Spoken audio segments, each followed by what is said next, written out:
So, hello everyone. Theo Edwards. My advisors are Mark Maklow and Alexandra Kuznova. And today I'm going to talk about the effective equation of states on the formation of binary black holes and active galactic nucleus disk. So that's a lot of words that may not mean anything just yet. So I'd like to give a little bit of background.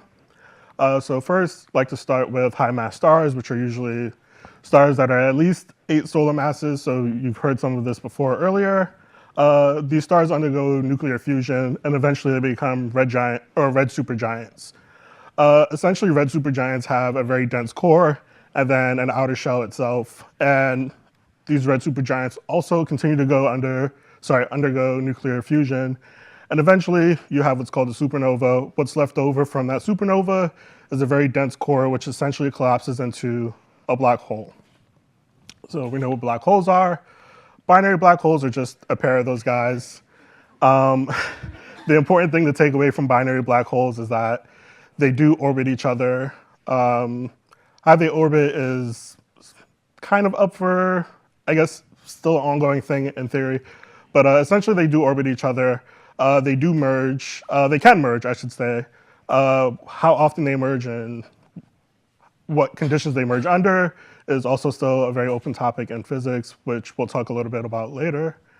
So now that we know that, supermassive black holes are just very big black holes that are at least millions to billions of solar masses. And so if we take this supermassive black hole and zoom out a bit, what we end up with is essentially an active galactic nuclei, which you can think of as essentially a giant gas donut in space, right? And so this gas essentially can fall into, or accrete, as they put it, onto the black hole. That matter then gets ejected into space, which is very luminous. It produces a ton of radiation and energy, which you can see here on Earth. And so one other thing I would like to talk about is equation of state. So equation of state you can think of as a relationship between, an equation that describes the relationship between pressure, volume, temperature, and internal energy. So essentially it kind of dictates how matter interacts with each other, so to speak. So in this, you'll hear about isothermal and adiabatic. So to kind of give you an understanding of what that means, isothermal is just simply temperature throughout the disk is constant, so it doesn't change at all. And heat can be exchanged with the surrounding in the disk. For adiabatic, the temperature varies throughout the disk, but no heat is exchanged with the surrounding. So with that, why do we study this? So we study black hole mergers predominantly because of gravitational waves, but in my case, we want to know if an adiabatic equation of state alters or changes how these mergers happen or if they happen at all. And so how do we get these mergers? Since we can't go to space and observe these mergers in person because that would be dangerous and science funding is cut, the way we do that is through, or at least the way we've done it in our research, is through what's called Fargo 3D, which is essentially a simulation code that we use on a high-performance computer. So Fargo 3D is a hydrodynamic simulation code which uses an Eulerian mesh, uses Cartesian, cylindrical, and spherical coordinates, of course, isothermal and adiabatic equation of state, and an n-body integrator. So again, a lot of words. So hopefully I can try to break that down for you. So the way an Eulerian mesh works is essentially what Fargo does is it solves hydrodynamic equations, and through each cell that you see here, that information gets passed to the next one. So a way to think of it is like you're sitting on a riverbank and you have water flowing by you. So that's essentially how an Eulerian mesh works. In this case, for my research, it would look a lot more like this on the right-hand side, where it's very smooth out, but when we set it up, this is essentially what our grid looks like. So in our research, we set it up so that there would be binary black holes orbiting each other. We set them some distance apart, and we set them at about a 20-degree angle from each other. And then we set them off. We also include an adiabatic equation of state within the disk itself to kind of figure out, okay, what's going to happen or what should we expect to happen? So some of the early results of what we did. Gonna need a pointer.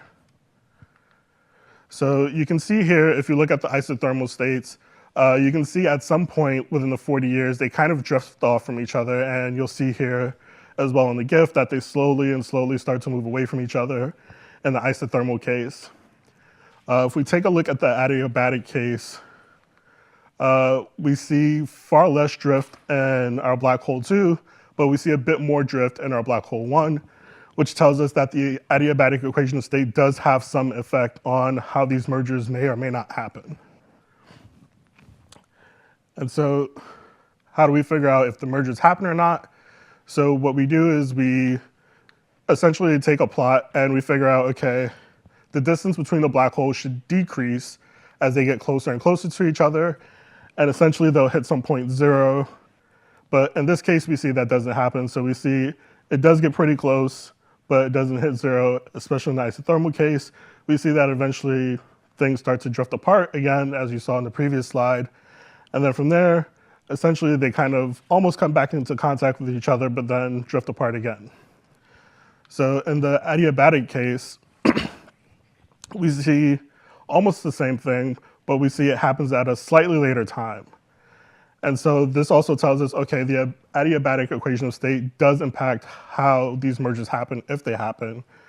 So effectively what we have to do in the future is figure out, okay, why are mergers not happening? And if this is a result of something we're doing or just the initial conditions. And so future works to do a complete 3D adiabatic run. So the ones you just saw were just all 2D runs. We then wish to compare those to runs we've already done for the 2D and see what differences there are, if there are any. And then we'd like to investigate a departure from literature. So I mentioned before that we didn't see any mergers. Typically in the literature, what we've seen is that mergers will occur at some point within the 40 years from the initial start. That hasn't happened, so we'd like to investigate why that's the case. And before I finish, I'd like to say thank you to Jillian and Allie for all your work. Without you guys, this program would not run, and most of us would not be in this room, so thank you so much for everything you've done. Advisors, Mordecai, who's in the crowd, Alexandra, who couldn't be here. Thank you guys so much for your patience and work with me. I really appreciate it. I learned a ton. I would do it again if I could. And a lot of people in this room, Jared, who taught me how to code. So Jared should basically be like the second or third person on my paper at this point because I learned a lot of it from him. Barry, Charlotte, both of you, Dax, Savick, Dennis, Josh, Keaton, Tim, Ari, and Lucia. Like, thank you all for like all the advice and the help you've given me over the years. Like, I really appreciate it. I've learned so much from you guys. And finally, oh, nope, not finally, sorry, cohort 2. Thank you all. Like, I don't think I would have gotten through this program without all of you. It was a great time. Hopefully we see each other in the future. We'll be around for the summer to get up to shenanigans, so that'll be great. And Jake, sorry, not to forget about Jake. Jake is also part of cohort 2 and cohort 3. Also, thank you guys. It's been a pleasure like learning from all of you and getting to know everyone, so yeah, it's been pretty great. And finally, thank you CCA Booths. We did a surprising amount of work here, even though this doesn't show it. And with that, I'll take questions.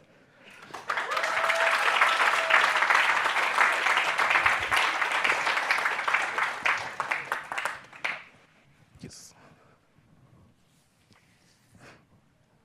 Hello. I don't know if this works. Okay, great. Amazing talk. I don't know if I caught this, but what were the masses of the two inspiraling black holes? So they both have the same mass. They're both 25 solar masses for the black hole, and the supermassive black hole itself is 4 million solar masses. And how would you anticipate like the merging rate change by varying this parameter, like as a next step? So I guess one way we can do that is by running a kind of impact parameter study. So we vary the distance between the black holes and then set them into motion and then see what happens.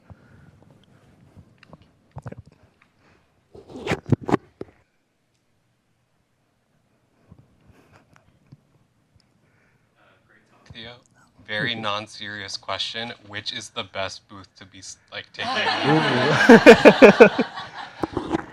Controversially, the one that Jim Simons always uses, so which I think is this one here in the picture.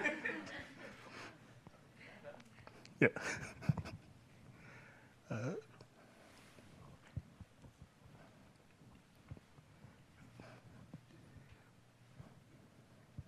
Any other questions for Theo? Anna. Anna. Add more black holes into your EGN disk and have you tried that out? Oh, for the Fargo simulation? Yeah. Yeah. I haven't tried it out, but we can add more black holes if we wanted to.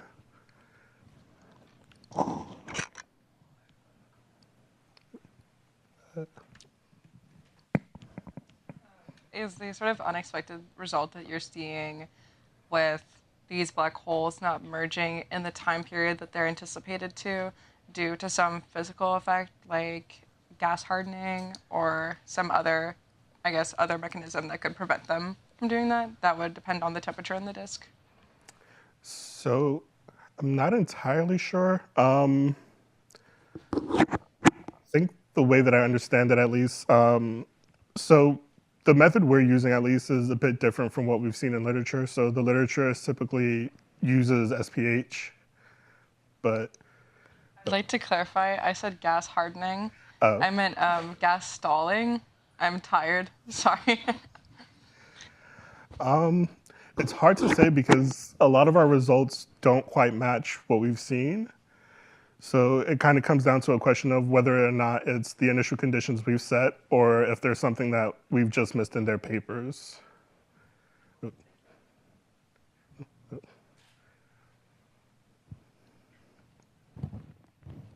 I guess so. Your equations of state were also great talk.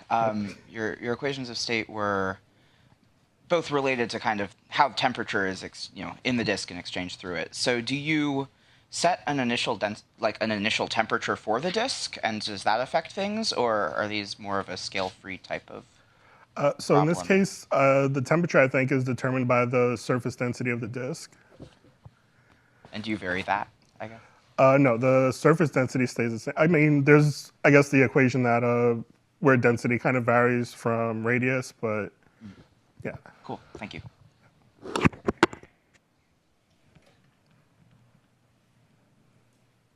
Yep. Charlotte. Okay, so this is rather a silly question, but I was a bit inspired by the idea of adding more black holes. And since we had seen earlier in Shireen's talk about how when you have particulate matter in a gas, they can kind of cluster together. Do you expect that if you add enough black holes, they may unionize and demand better conditions? I certainly hope so, based on all the work I'm making them do, so.